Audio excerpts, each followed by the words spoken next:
Michèle Bonnette, bonjour. Bonjour. Bienvenue sur Equinox. Merci à vous. Vous êtes francophone parce que vous avez vécu à Besançon. Un tout petit peu. Vous vivez dans le quartier de Gracia où vous êtes né. Vous avez un bébé de 6 mois. Maintenant, c'est déjà 9 mois parce qu'il pardon. avait 6 mois quand mon mari...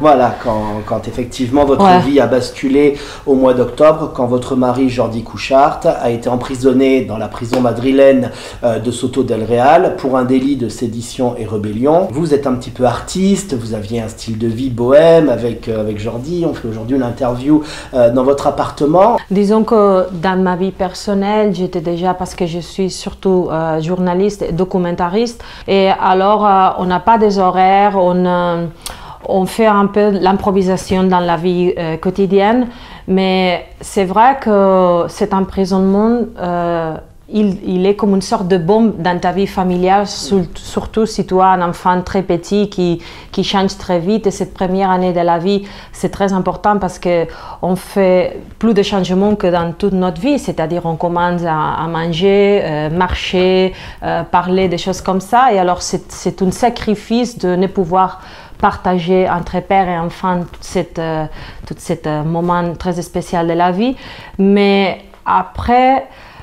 personnellement, grâce à mon travail comme journaliste, je suis en train de vivre cette grande injustice comme une injustice qu'on fait au peuple en général, à la démocratie à niveau international aussi. C'est-à-dire chez nous, ce que mon copain, il est en prison, mais des fois, par exemple, l'application de l'article 155, ça aide pas non plus pour faire de vraies politiques et des politiques sociaux en Catalogne. Des fois, il y a des cas aussi de répression plus petits, mais qui sont aussi importants parce que des fois, il y a d'ensemble de personnes âgées qui peuvent pas faire des démonstrations par rapport à je sais pas quoi, même les lumières de Barcelone, pendant les Noël, ils ne peuvent pas être de la lumière jaune parce que ça veut dire quelque chose politique, c'est-à-dire petit à petit, et plus que petit à petit, on coupe la liberté d'expression, de démonstration, et ça, c'est très grave. Et mon cas, c'est un épisode qui fait partie de cette grosse, malheureusement, répression d'État. On s'est acharné sur votre mari, sur les prisonniers politiques. Il faut toujours savoir exactement à qui et pourquoi on fait les accusations. Alors, je préfère toujours parler dans des termes positifs. Disons que la population nous a fait toujours des épreuves de solidarité. C'est vrai que chaque fois qu'on a on a demandé la liberté à l'Audience nationale et au Tribunal suprême, on n'a jamais réussi à l'avoir, et c'est vrai que cette prison préventive, je trouve que c'est complètement déproportionné, injustifié, mais je préfère parler avec des termes concrets.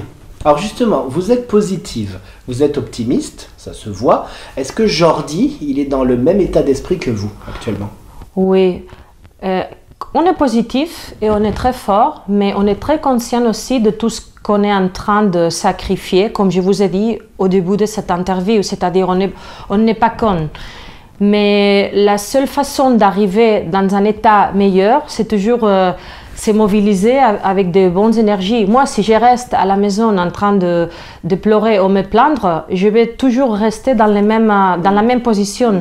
C'est-à-dire, je n'ai pas la solution, mais si je me mets en mouvement, peut-être on pourra arriver dans un autre endroit, non? Dans une autre situation. La solution, alors, quand on bouge les énergies, la solution, ça arrive. Moi, je crois que lui, il est vraiment très fort parce que toujours que je suis en prison, par exemple, pour les vis-à-vis, que tu es aussi enfermé dans une toute petite chambre, tu te rends compte que ta vie quotidienne, elle est vraiment très enfermée, sans aucun input de nouvelles choses, toujours la même routine, que des fois, dans beaucoup de personnes qui sont prisonniers, ça se mène dans un état des fois un peu dépressif. Et par contre, lui, il réussit toujours à se trouver bien en train de lire, d'écrire, d'aider aux autres prisonniers. Mais vous le voyez vraiment? C'est dans un parloir avec un téléphone? Les conditions de visite, comment ça se passe? Bon, les conditions de visite sont les conditions de visite de tous les prisonniers dans l'État espagnol avec ce régime pénitentiaire. C'est-à-dire que moi, j'ai les mêmes problèmes que toutes les autres personnes qui sont la famille des gens qui sont en prison. Vous ne voulez pas être privilégié. Non, et je veux dire que peut-être grâce à ces cas qu'aujourd'hui on a en Catalogne avec des personnes qui sont connues dans la société civile et même des politiciens qui sont en prison, on commence à connaître vraiment les conditions de la prison, mais ça a été toujours comme ça. Alors c'est vrai que peut-être on aura besoin de plus d'argent pour aider à faire un système dans les prisons, que la famille soit plus présente, parce que peut-être comme ça aide à la réhabilitation des prisonniers. Mais bref, une fois par semaine, tu as le droit de la visite dans les parloirs, comme vous disiez, avec les verres entre nous. C'est que 40 minutes. C'est comme dans les films, en fait. Oui, c'est comme dans les films. Le problème, c'est que comme il n'y a pas un jugement et même pas une sentence, c'est-à-dire c'est une prison préventive, il est loin de chez nous. Il faut faire toujours 600 km pour aller et 600 km de retour. Ça veut dire beaucoup de temps, aussi l'argent. Bouger avec un bébé, ce n'est pas le plus facile. Vous emmenez le bébé à chaque fois? Toujours, parce que les bébés changent beaucoup chaque semaine. Et c'est son père. Imagine te séparer d'un bébé si petit que ça. C'est le début de faire les liens émotifs des cas de la... Alors, il y a 2 vis-à-vis par mois, c'est-à-dire un vis-à-vis intime et les vis-à-vis familiales, où ils peuvent avoir l'enfant dans ses bras. Quand Jordi a commencé, et avec vous, parce que vous étiez avec, cette lutte indépendantiste, qu'on voyait que ça montait dans les pressions avec l'État espagnol, comment vous envisagiez emmener la Catalogne vers l'indépendance sans passer par la case justice? Bon, il faut dire un truc très important par rapport à Jordi Cuixart, président d'Òmnium Culturel. Ça a été toujours le peuple catalan qui, après que le tribunal constitutionnel a coupé un statut d'autonomie qui a été voté pour le peuple catalan, que le peuple catalan, depuis le 2010, a commencé dans toutes les démonstrations, surtout l'11 septembre, mais dans d'autres cas aussi, à demander les droits pour l'autodétermination et pour l'indépendance. Alors, je crois que les institutions et les gouvernements et les politiciens ont suivi plutôt les désirs du peuple. Ça d'un côté. Mais les soutiens qu'on a donnés pour faire un référendum, qui d'abord, faire un référendum, ce n'est pas un délit, et même pas non plus les gens qui ont été, la population qui a voté, ce n'est pas un délit non plus pour être frappé. Mais je veux dire que ce qu'on cherchait, ce n'était pas vraiment l'indépendance, c'était les droits à décider. Et ça, il ne faut pas perdre ça, parce que Jordi, il était vraiment obsédé dans cette idée. Même tous les drapeaux que Òmnium a... Je ne sais pas si les mots c'est correct, éparpillés, non, mais qu'ils ont offert des drapeaux. Les mots, c'était toujours démocratie, parce que le plus important, c'était faire un référendum, pas la démocratie, parce que d'abord, il fallait avoir les droits de décider. Mais ça, c'est encore le plus important.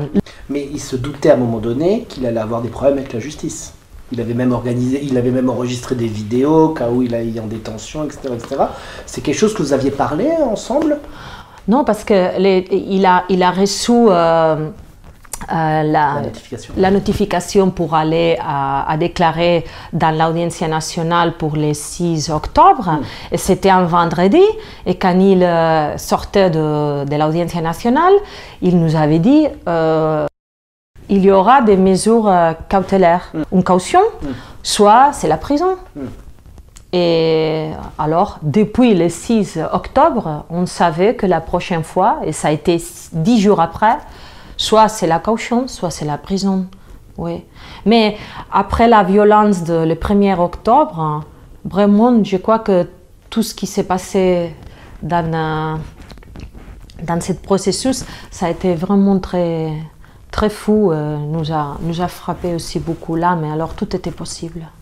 J'ai regardé vos différentes interventions dans les médias et toujours vous dites que vous espérez que l'Europe va intervenir, que vous espériez cette intervention européenne. Avec le temps qui a passé, est-ce que vous espérez toujours que l'Europe va dire quelque chose pour ces prisonniers? Mais aujourd'hui, maintenant qu'on est en train de faire cette interview, c'est le 1er février et on a donné déjà la nouvelle que il y a un avocat anglais qui s'appelle Ben Emerson, qui a travaillé beaucoup dans les domaines des droits fondamentaux et les droits de l'homme, qui est en train de préparer, en fait, il a déjà donné un dossier parce qu'il y a un tribunal de détention arbitraire ou d'arrestation arbitraire. Et ce tribunal va faire une valoration de beaucoup de droits qui ont été violés, des droits fondamentaux d'expression, de manifestation, même la situation de prison préventive qu'on trouve que n'est pas tout à fait juste.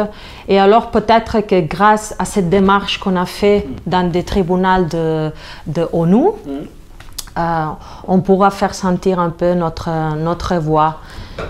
Et moi, j'aimerais bien aussi, des fois, tout ce qui se passe à niveau politique. Je ne sais pas si, à cause de que l'économie, malheureusement, c'est un sujet qui bouge beaucoup, les stratégies de la politique.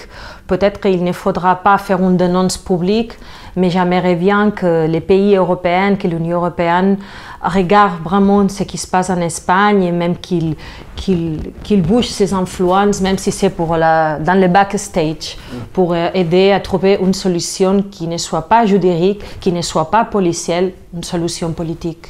Alors on se rappelle qu'au début du processus indépendantiste, Artur Mas, qui était à l'époque président de la Catalogne, qui parle très bien français, comme vous. Non, il parle mieux le français que moi. Il avait interpellé en français le consul de France à Barcelone, qui est la plus haute autorité de l'État français à Barcelone, pour attirer l'attention du consul sur le début du processus indépendantiste. Le consul ensuite avait répondu sur Equinox que la France devrait peut-être comprendre un petit peu mieux ce qui se passe ici. Entre-temps, le consul a changé. Vous qui parlez aussi français, est-ce que vous avez quelque chose à dire à ce plus haut représentant de l'État français qui est à Barcelone? Bon. D'abord, je crois que le plus important toujours, c'est se connaître et les dialogues. Alors, j'aimerais bien que... Je suis désolée parce que je ne connais pas vraiment les consuls. J'aurais un intérêt vraiment de mieux les connaître et même de les rencontrer.